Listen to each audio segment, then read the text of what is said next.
Welcome to Umbrella Rebellion. I'm Marcy. And I'm Dee. We are finding healing after leaving a cult. We will be discussing abuse and personal experience with the ATI, IBLP, and fundamental churches. Trigger warning. This podcast may contain descriptions of various forms of abuse.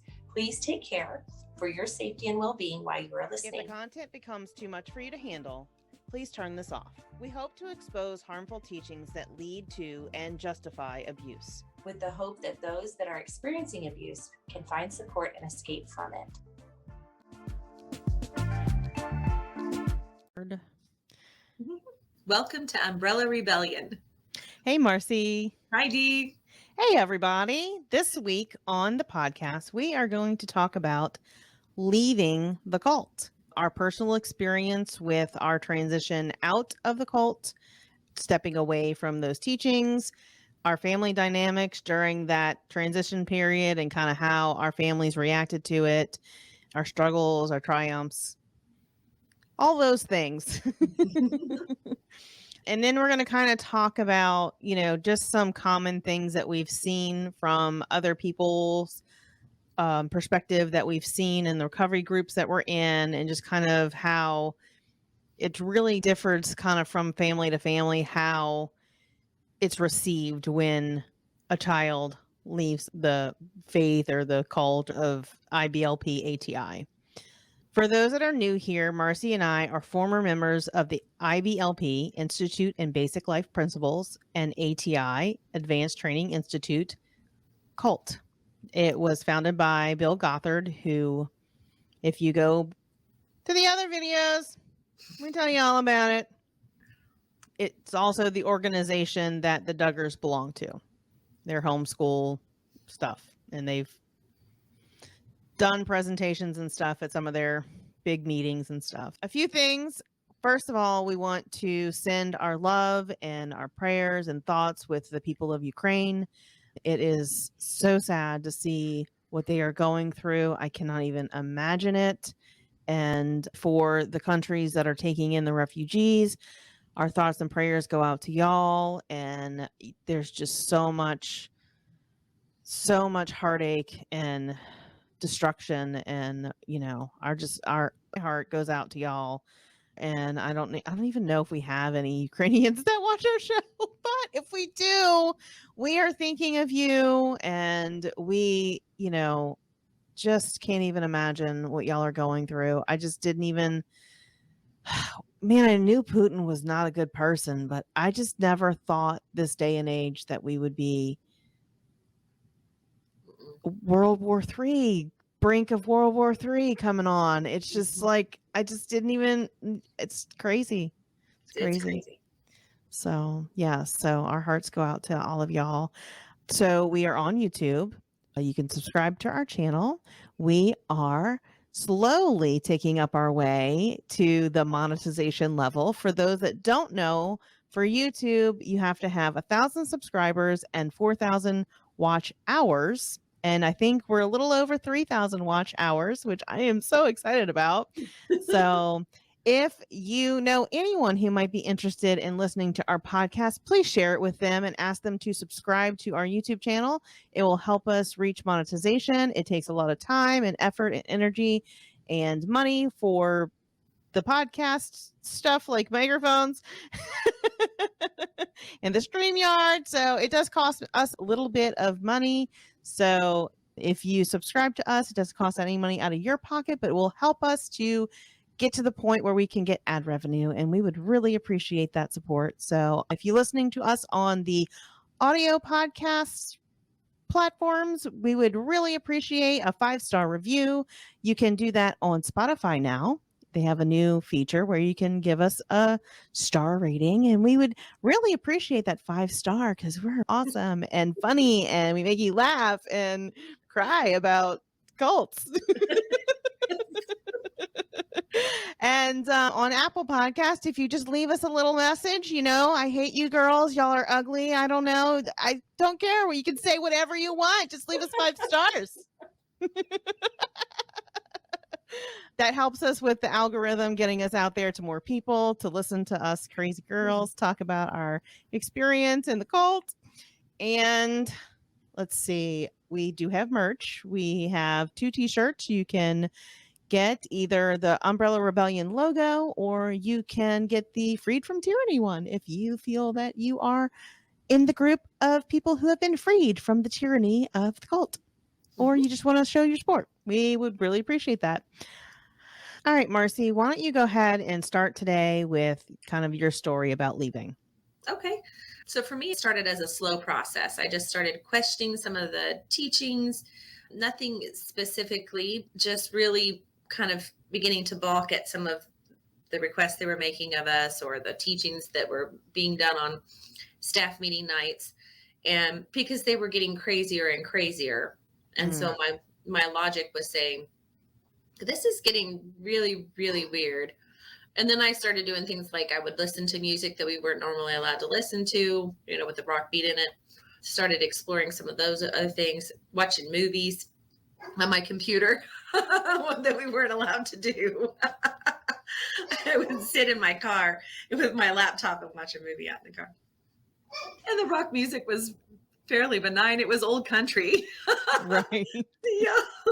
So consequently, I know a lot of old country because of that. And then, watching movies on my laptop. I got one that was when they first came out with, the CD thing that could play movies on it. Oh, the DVD. Yes, the DVD in it. And so I would watch movies in there in my car. Had a certain parking place where nobody could observe me. Right. Occasionally a friend or two would join me. But after that, I got moved from headquarters to another training center for the last 3 months of my stay, because I was working with Verity. And so the main head staff of Verity had stayed at headquarters in Chicago, but they had sent the rest of the staff to Flint, Michigan, to a training center there. And they were running the program there with the students. And then we would travel back and forth a lot. And there was a falling out between Mr. Gothard and the director of Verity. And so we got booted to Flint, Michigan. He wouldn't let us stay at headquarters anymore. So we got sent over there. So I spent the last 3 months there, and I went into a deep depression because I was starting to see the dark side. I started seeing Mr. Gothard do some really bad things with the program. I knew and trusted the director and saw Mr. Gothard lie. So all of those things, my world kind of crashed in on me with that whole situation. And I couldn't eat some of the food. I was allergic to a lot of the food at the training center. And so I wasn't eating much. I lost a huge amount of weight. Oh, man. And so I was not well of body or mind, which eventually led me to quit and leave and come home. So a friend of mine, this will just tell you how much weight I lost in a short amount of time. She was getting married. And so we had taken measurements for me to be in her wedding party, right? And from the time that I first took the measurements, I was really tiny. And then I went home, and I had been home for maybe 6 weeks, and I had gained back enough of healthy weight that when I sent her a second set of measurements, she was angry with me because the dress wasn't going to fit, and she had already cut out the dress and everything, and she was going to have to let it out a whole bunch. Oh, wow. So that was just a clue to me when I got home, how emaciated I had become at the training center. Wow. Versus the healthy, eating more healthily at home, or just the availability of food. I still was in a deep depression when at home. It was better, but I remember my parents coming to me one day when I was having an all-out panic attack, just crying and didn't know what to do. And they were like, Marcy, you have to stop this. You have to stop. And I was like, I can't stop. I don't even know what's happening to me or my body at this moment in time. There wasn't any understanding or acknowledgement about mental health at all. And so pretty quickly after that, I got a job. And I think within a few months, I got my own apartment and just started working as an office person and kind of went out on my own. My parents fought me on that too. I had not been taught anything about budgeting or how to pay bills or any of those adult life things. So it was very much a learning curve. And I'd never really had a job outside of headquarters either, like a normal job. So that was another learning curve. They were mad at me. They told me no about moving out, but then they ended up helping me to a certain extent because they realized that I was going to find help whether they allowed it or not. Mhm. And Mom kind of, when I moved into that first apartment, an olive branch was extended. She brought me like some spices for my spice cabinet. I had nothing. I had Oh, wow. absolutely nothing. No dishes, maybe 2 towels, and a bed. And I ended up just, finding things. People would give me things, that type of thing. Yeah. So she did try in that gesture to help me set up my house. When I decided to not wear like the normal dresses and skirts that they required, my parents had required that of me since I was 12. Mm-hmm. So when I started bucking that rule, they would tell me that I couldn't do it at home. So I would put pants on underneath my skirts, go out to the whatever church function I was doing, and then put the skirt back on before I got home. The purpose being was because they were for sure and certain that I was going to damn my siblings to hell and lead them down the path of unrighteousness if they saw me wearing pants, because I was not being under authority. And because pants are evil. Because pants are evil. Right. It makes you look at your butt. Right? Because skirts can't do that at all. Right, exactly. So the ridiculousness of that now is Right. laughable, but at the time it was a huge deal for me to do anything against parents, Right. because that just wasn't allowed. It represented much risk for me. I'm sure it was like, it was the equivalent of a normal teen going to get like a piercing or a tattoo without their parents. Exactly. Yeah. Permission. Exactly. Yes. Yeah. But I was 24 Right. when all this was happening. Late bloomer. I find that happens in the cult is you don't reach your teen rebellious years until your 20s because you're so repressed. Yes. You have to relearn everything that you would normally learn in teenage years. You have to kind of do it in adults. And it usually results in some harder consequences because you didn't learn it when the consequences were easy. Right. You're learning it when the consequences are hard. And consequently, with all of this, since I didn't know how to budget, I went into a lot of debt. It took me 3 years of two jobs at the same time to get out of it because I didn't know what I was doing then. That was part of the price I paid for getting out.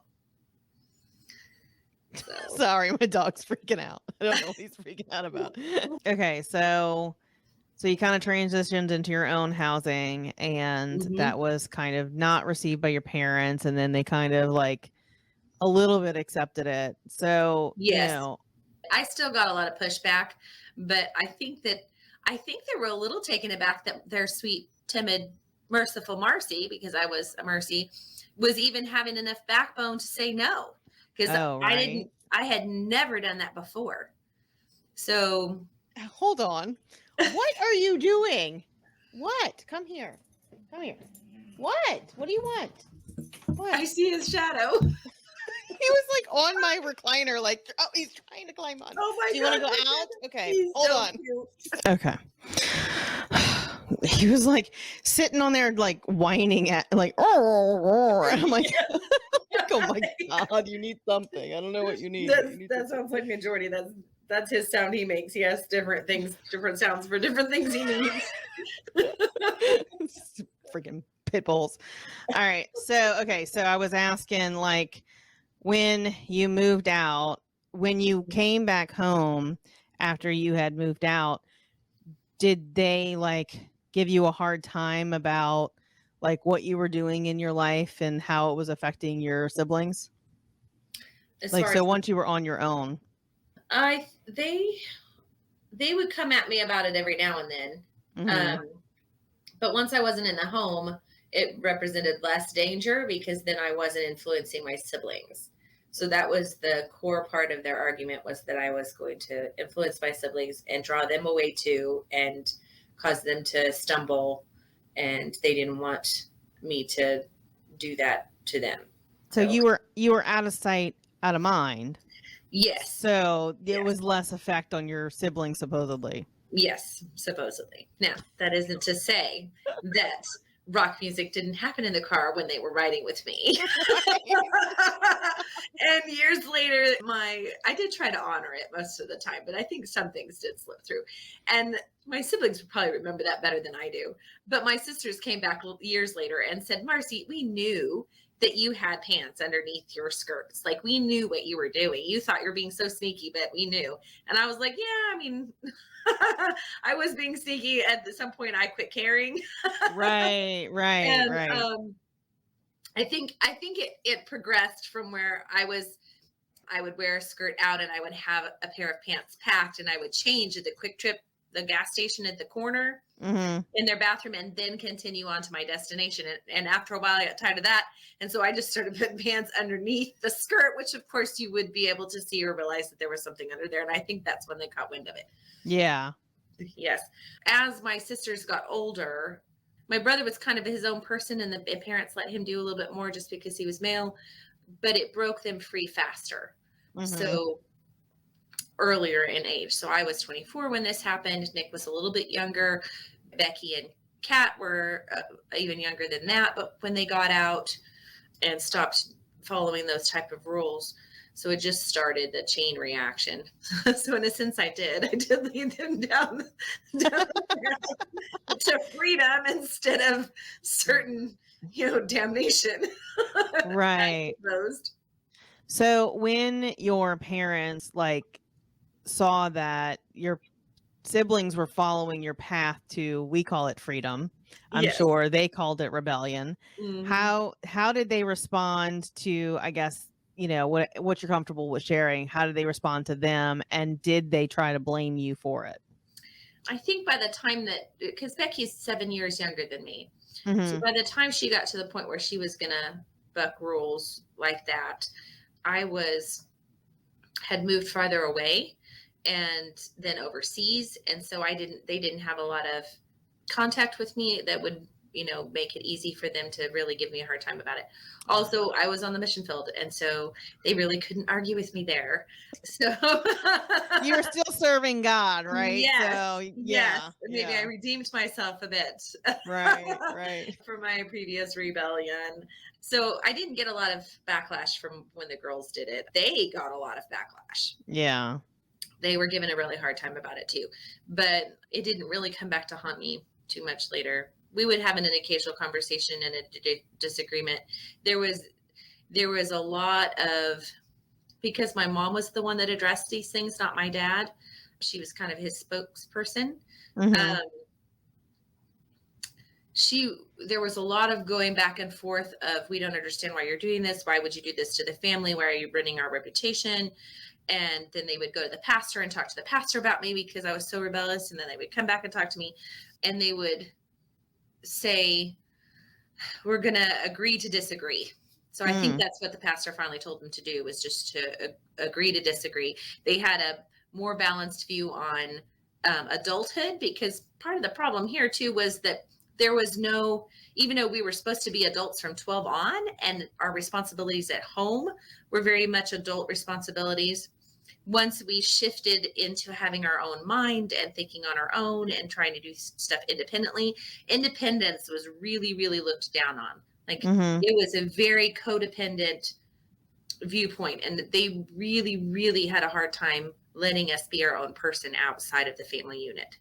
But the pastor they had moved churches since then, and so the pastor was had a little bit more understanding of that, and so he gave them the advice to just let it be. Agree to disagree. She's an adult. So I think that at least stopped some of the conversation with mom, because she had to take the pastor's advice. Yeah. Can't fight with that. Right. I mean, she'd be stepping outside that umbrella if she did, right? Exactly. But things would come up all the time, even years down the road, where we were single adults. All of us struggled with them recognizing our individuality. And even 15 years later, it still comes back out sometimes, where they'll make some comment or they'll try to make a decision for us when we've been on our own for years. or, Right. especially for the girls that are not married. Mm. So once I got divorced, I automatically went back into that category. And Oh. then some sisters that were also divorced and therefore did not have a male authority over them, oftentimes we would butt heads about life decisions that we made that they thought were unwise. Oh, goodness. Because we obviously can't be adults on our own, even after doing it for 10 years. And living in a different state. Yes, you must do it my way because my way is superior to your way, and Yes. my way is the right way because it's God's way. Yes. And even after children, that was another thing that really, really hit. I'll tell you a story. So when I moved back, when I got out of the abusive marriage, right? When I escaped, I came and stayed at home with mom and dad for 6 months before I got my own place. And in that amount of time, one of my kids, I had a 10-week-old and a baby that was under 2. One of the kiddos got an ear infection. I think it was probably embry, the 2-year-old, because she had a lot of problems with that. So that was a struggle that was happening in their home, and they were helping a lot with the kids. So one day I was sitting in the living room and I was nursing the baby, and the way that the rocker was turned around, it was my back to dad, and they were sitting at the dining room table behind me, my mom and my dad, and they were having a conversation.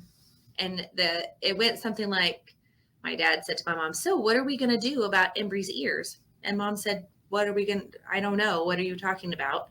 And he said, "What should we do? Like, should we take her to the doctor? Should we have tubes put in? Like, does she need medicine?" Like, he was discussing it with her as though he was the dad and mom was the mom, and they had to make a decision about how to handle this child's medical stuff.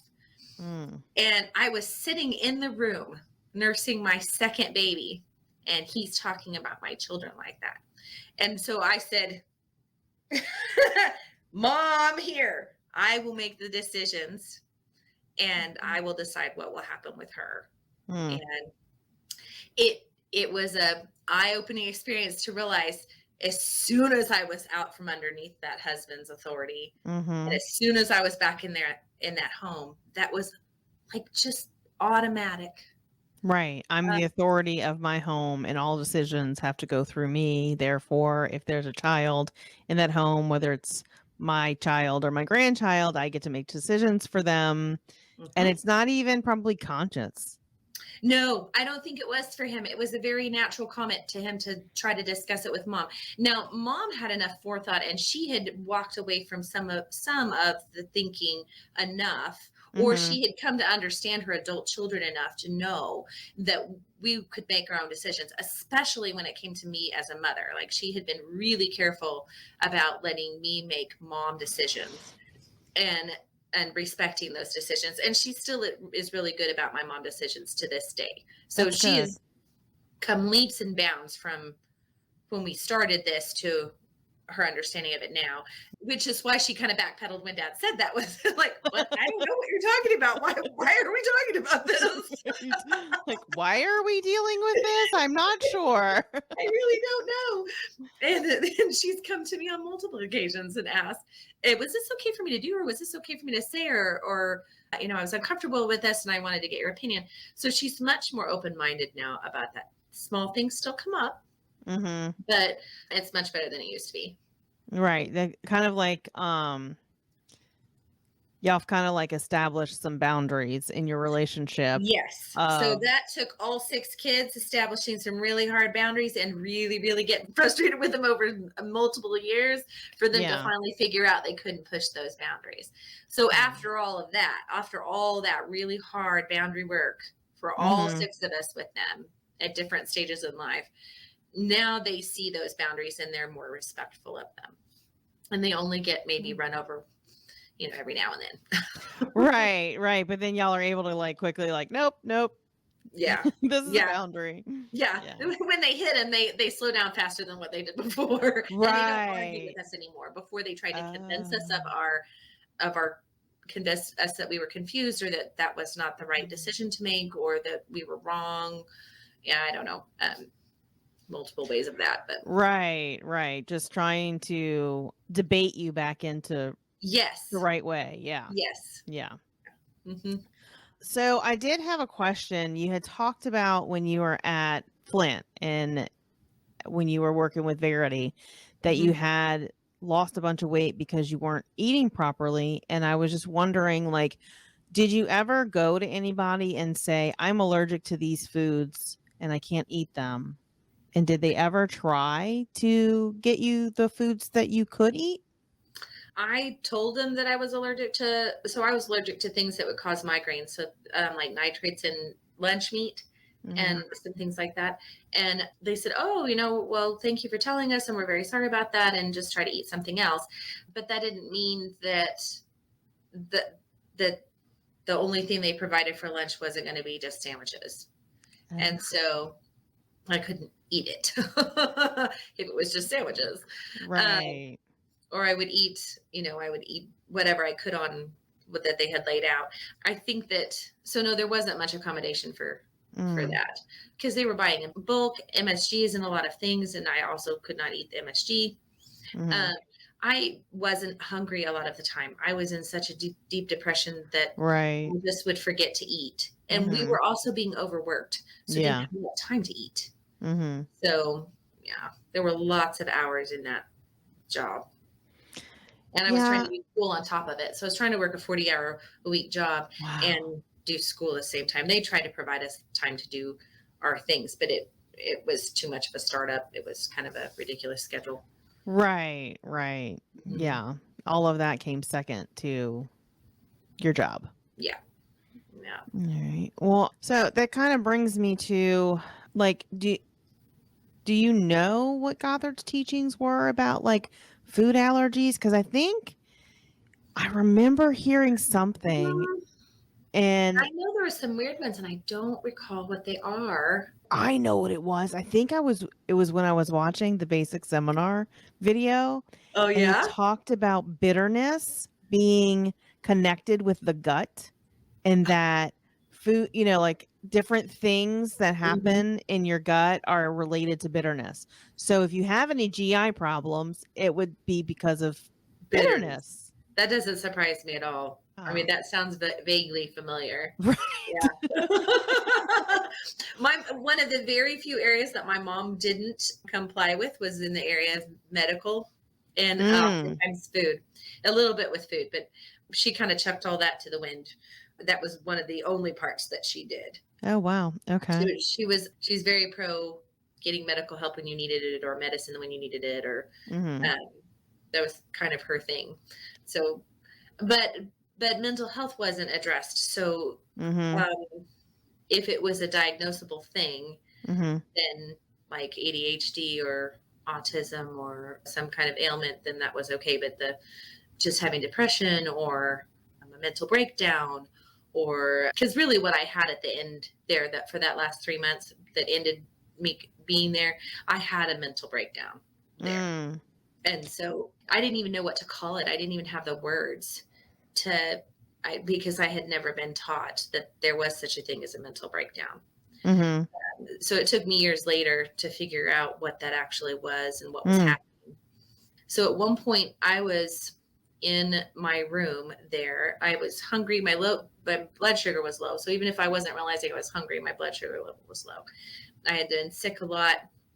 I was very, very lonely and was overwhelmed with work and just completely unhappy and in a very dark place. Mm-hmm. And so I kind of lost it in my bathroom. I was just on my knees on the floor, just bawling, and not in a sort of controlled way. So I was very loud and I was praying. So Mm-hmm. I was asking for help and I was asking for like, what do I do? I don't know what to do. Mm-hmm. And I didn't realize that in that hotel, those hotel rooms walls are really thin, really, really thin. Yeah. My last resort. So I had a car. I was one of the few people that had a car. So I decided that I just needed to go for a drive. Now we weren't allowed after a certain time at night because Flint was dangerous. Mm-hmm. And there were some rules like that, but being on staff, I could bend them a little bit. And also at that point, I really just didn't give a shit. I Yeah. didn't care because I was being too crazy with depression, and Yeah. I would say it almost bordered on a panic attack. Mm-hmm. So I stormed out of my room, like came shooting out of my room, and the staircase was right across from my door. And there were two people that had been standing in the staircase, and their eyes were this big. They had heard me in my room. Oh, wow. They knew that I was having some sort of meltdown. Oh, And wow. when I came, they weren't expecting me to come busting out of my room like that, angry Mm-hmm. and desperate. And so when I made it to the hallway and saw them, I knew there was that realization that I had been heard. And, and that I was embarrassed, extremely Oh, embarrassed. yeah. And then went down to my car and took a drive and calmed down and came back. But then I had to face those same people the next day, which was really hard. And I think at that point was when I got to that point and all that happened, that was the thing that made it click. I need to go home. I'm done. Yeah. Yeah. If I'm at this level of emotional, issue, then I need to be done. Yeah. He was like, I was crying out to Jesus. Yes. Yes, there was some level of that in there. Even though at that point I was so done with that teaching. Right. Just was like, I'm done with this. This is ridiculous. So for those of you who are not familiar, there is a teaching in IBLP and ATI about crying out to God, and there's stories about people who get on the floor and scream and shout and cry out to God, and yeah, they're all probably having mental breakdowns. I'm sure that's not uncommon. Probably not uncommon. Not with this level of pressure. No. And, I mean, like even in real life, in real jobs where, you're a young person and your boss is, grinding you to get something done. I mean, it happens to a lot of people, and even in everyday non-cult life. Yes. It's Yes. totally a human thing to have like a breaking point and like I can't take it anymore. Yes. It's got a couple more layers because of the spiritual abuse and the control and the yeah. So okay, so another thing that kind of struck me when you were talking about your parents and you had come home and you were depressed and they're like, you need to stop this. What do you think your parents were like asking you to stop, like being like they wanted you to stop being sad? I think they wanted me to stop being sad. There was a lot of tears and a lot of emotion wrapped up in the crumbling of my world. And so totally normal human response. Okay. Totally normal human response to having your whole foundation of everything you've ever been taught crumble beneath your feet. But they saw it. So emotion was not allowed very often in our home. And you, because you're supposed to put on that ministry smile and yield those rights and make sure that everybody around you was okay. And that also was my role in the family. Was peacemaker as the firstborn and as a Marcy, because that was my spiritual gift. We can get into that on another episode. Marcy's were supposed to be peacemakers, and we're supposed to be the loving, compassionate, meek and mild person, and that is the role I functioned in. I'm a very passionate person, like a lot of them, very empathic, but a lot of that had been stuffed into a box and under lock and key for a long time because those weren't allowed to be expressed. No. Repression of your true feelings because it's not godly to show any type of dissent or not agreeing with your parents or the program. No anger. Oh, no anger. No, I mean, laughing and all of that was okay as long as it was happy, but no negative emotions, no anger, no sadness, because usually the sadness was connected to something that you wanted that you should have just yielded your rights to in the first place. Right, because it's yeah. Because if you were just following God, there'd be no reason for you to be sad. Exactly. And so that also let's disregard the fact that sometimes depression has nothing to do with your emotional status, and sometimes people with clinical depression are just depressed and they have absolutely no reason to be other Right. than they have a chemical imbalance in their brain. Yes. Yes. So, Yeah. yeah, What do so you that have was, what do you the, have to be sad about? I don't know. The chemicals in my brain are telling me to be sad. yes. So My it's life like, is great, you're at but home. You're here. You're safe. We gave you this new, they had opened up a new area of the house that they had remodeled. And so I got one of the back bedrooms and had been allowed to decorate the way I wanted. And so, and I was doing, I had continued the Verity program when I got home for maybe a couple of months. But because it was a new program and the way that it was worked out, it was almost impossible to keep up with. And I just quit. Yeah. So I got enrolled in a couple of courses that were way, way over my head, like level 4 courses when I should have been at a 1, that kind of thing. But so that I think that they were basically just saying, stop crying, stop being sad, stop being upset about whatever you're upset about, because I was bucking rules and was upset that all of these things were, all the pressure of all of that conformity was being asked of me, and I was really, really didn't want to conform anymore. And they couldn't understand why I was so upset about it because it had always been. Right? Yeah, like you're the compliant child that keeps the peace and is, kind and generous, and now you just want to say no to everything. I don't Exactly. understand this new I get the child. terrible What? twos. No to everything. Somebody told me today teenagers are just big toddlers, and I'm like, you're right. You're right. Yeah. And I really was going through some sort of teenage thing at 23. So they didn't know what to do with me. I had never tried anything like that. I had never shown any kind of non-compliance before. And Right. so, and mix that with a huge amount of emotion. They were just like, we don't know what Marcy came back from headquarters. We don't know this person. Know this child, whatever child this is. Yes. Do you think that they ever thought that you might have been possessed or had, because that's kind of some of the teachings. It is. It really is. For the most part, it would have to be extremely severe for a Baptist to admit that it would be a possession, especially because they still believed I was a believer, and they don't believe that you can be possessed if you're a believer. So no, I don't think that entered their mind, but I know I scared my mom several times with the level of crying, because it was to a panic attack level. I would be in a corner, in a ball, hugging my knees and just weeping. And yes, 3 years of emotion that you repressed were finally coming out, and you couldn't control it. I mean, like, there's perfect explanation for it. They just didn't know.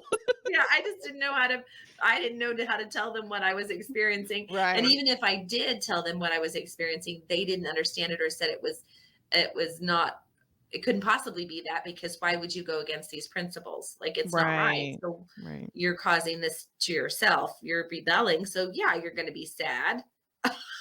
Right. Right. And it's all just guilt about what you're doing and that you shouldn't be doing. So that's what this is. It's just guilt and sin and yeah. Okay. Yeah. That tracks. Yeah. Now, to get both mom and dad together to come to me and have that level of discussion with me, I just remember them standing me over me while I was in the floor, in that balled up position. That was extremely unusual. So that was their level of an intervention. So, and I just said, I don't know why. I don't know why this is happening to me. I don't know why my body's reacting this way. I can't explain this to you, but I will not yield. I won't yield on. I just won't. I am going to sit in my corner and cry, and you're going to have to deal with it. Yes, and listen to my rock music in the car and wear my pants. I mean, that's the ultimate rebellion right there. Oh gosh, man.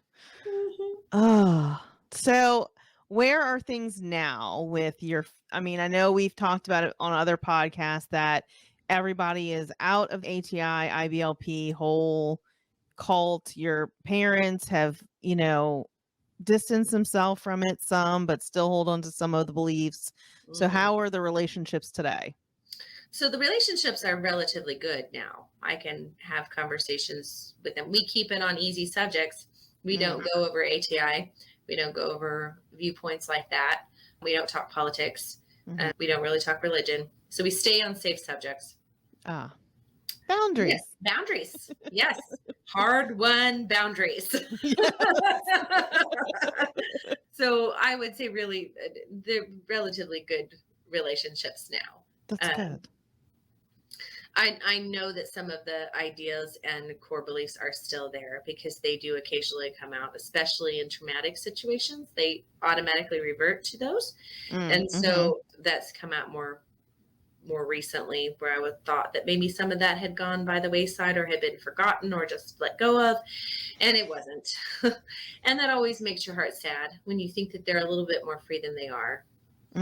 So yeah, but it's kind of like everybody has a progression, right? And yes, and we can all fall back into old habits so yes. quickly and without even realizing it, Mm-hmm. and I know I do that too. I mean, I know I still find my brain functioning in some of those lies or principles, and not even, it's subconscious. I don't even realize I'm doing it. And then in a situation, I'll say, oh, that was absolutely a planted thought from the cult. That is a cult thought. And I'm going to like mentally say, stop, replace that thought, say it 3 times, and make a choice, differently. yeah, that's a good thing to like stop and acknowledge it, and then think, okay, let me replace this thought with a logical, Yes. sane thought. Yes. Replace this with truth. Yes. Yes. This is cult teaching and wrong. Let me find the truth. And Yes. sometimes you can't find it right away and you have to No. actually do some research and some work, but you're like, okay, this is not true. And if you just keep saying this is not true, I'm not sure Yes. what is, but I know this is not. There is an opposite for what this is, and I'm not sure what it is, but I'm gonna find out, and I'm gonna do the work to get there. Yes. Yes. And there have been multiple times where, on the bigger issues, I have had to say, okay, we're going to go back and research that a little bit. The joy of having siblings that I'm very close with that have also walked out of it is that they have also done the research. So we would share research between ourselves when we were going through the bulk of that walking away and kind of finding ourselves about where we stood in what we thought and what we believed and who we were as individuals, because that was not allowed to be developed at home, because you were the family, you were the cohesive family, codependent family. There wasn't any you in the middle of that. So you had to do the party line, basically. Yes. Yeah. You had to think everything that your parents thought and continue it. And if you faltered from that, and then it was a reflection on them, and yeah. Since music was limited, we didn't have music taste that we liked. We had to figure out music taste that we liked, what we did and what we didn't like. Just things that you would think would just be normal things that you just figure out about yourself while you're growing up. What kind of foods do I like? What kind of music do I like to listen to?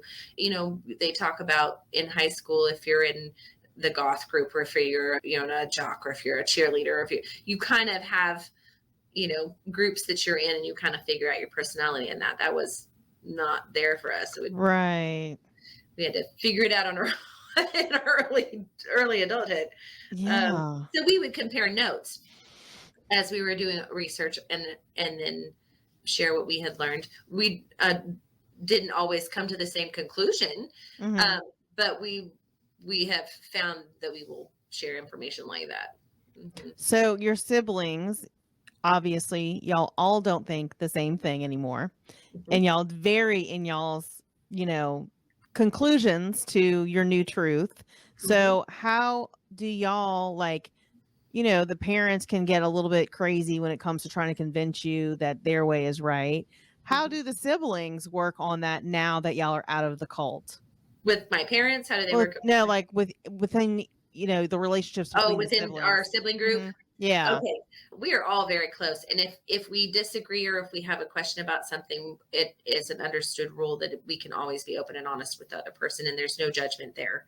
So that gives a lot of freedom to say, well, I don't agree with that, or this is, Usually it's more like, well, I researched that part and this is why I came to the conclusion that I came to, and we're able to have open discussions about it.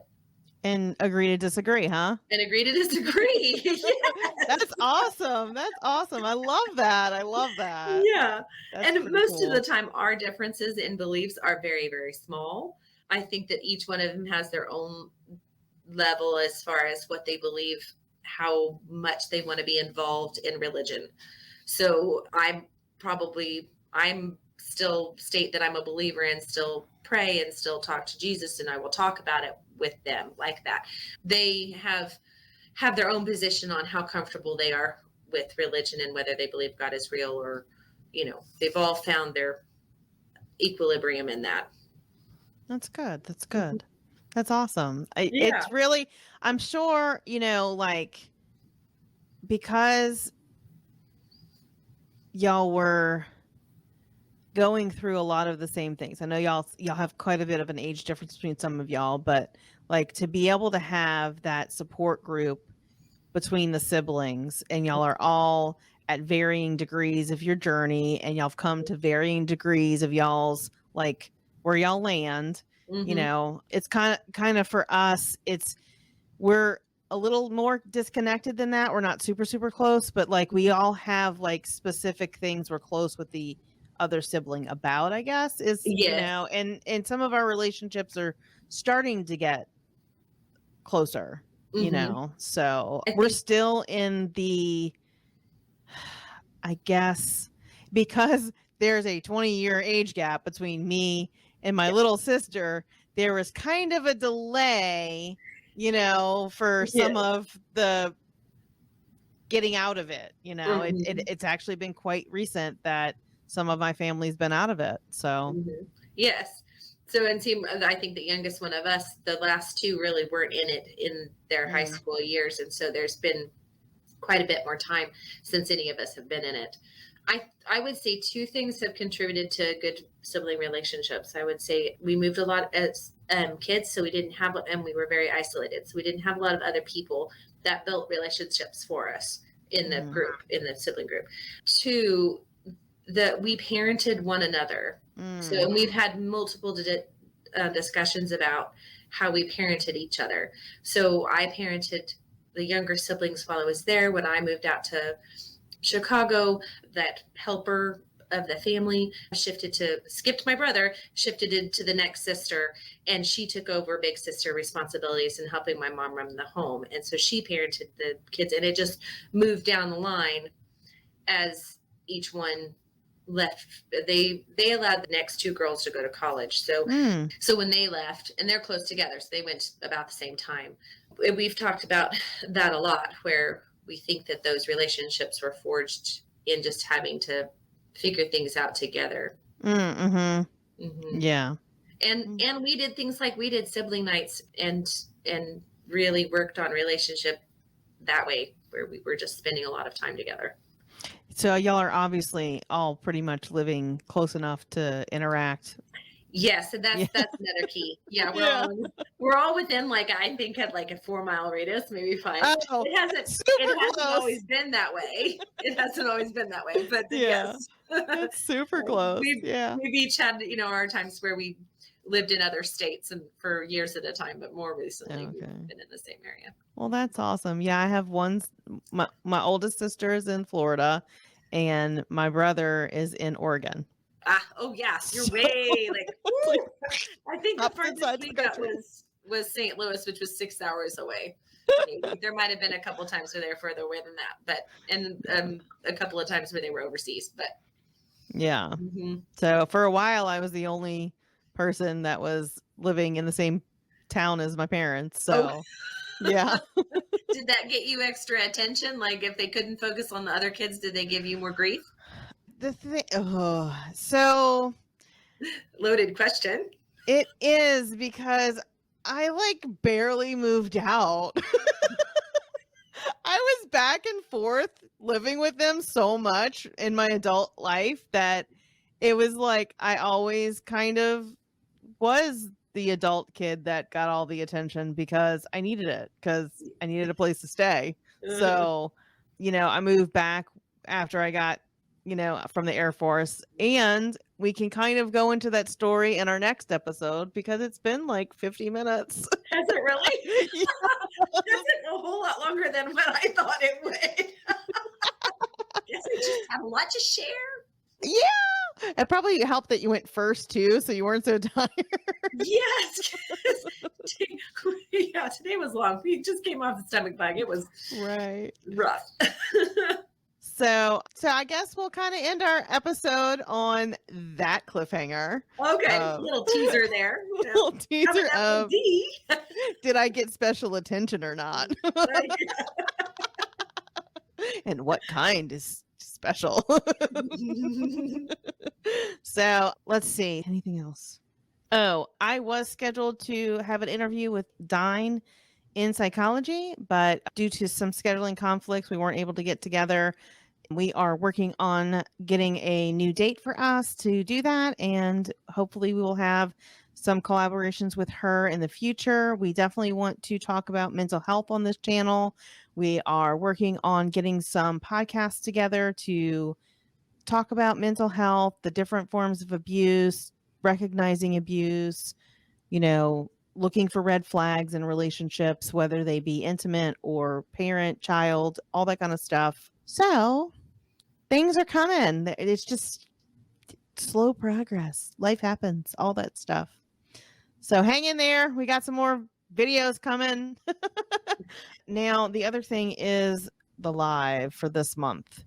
So upcoming, we have a live podcast on the 22nd at 8:30 p.m. Central Time. And we would love for you to join us. Question answer. You can type in your question. We'll answer it as well as we can or share our experience with you. And if you want to leave us any questions, you can leave them down in the comments below. You can find us on the social medias, Umbrella Rebellion, on Instagram, on Facebook. And if you are a former member of this cult or would like to be a former member of this cult, you can find our support group on Facebook. It is the Umbrella Rebellion official support group, and we would love for you to join us and find your community. So with that, we are going to say good night and thank you for joining the Umbrella Rebellion. Please come back next week and join the rebellion. Bye, guys. Bye.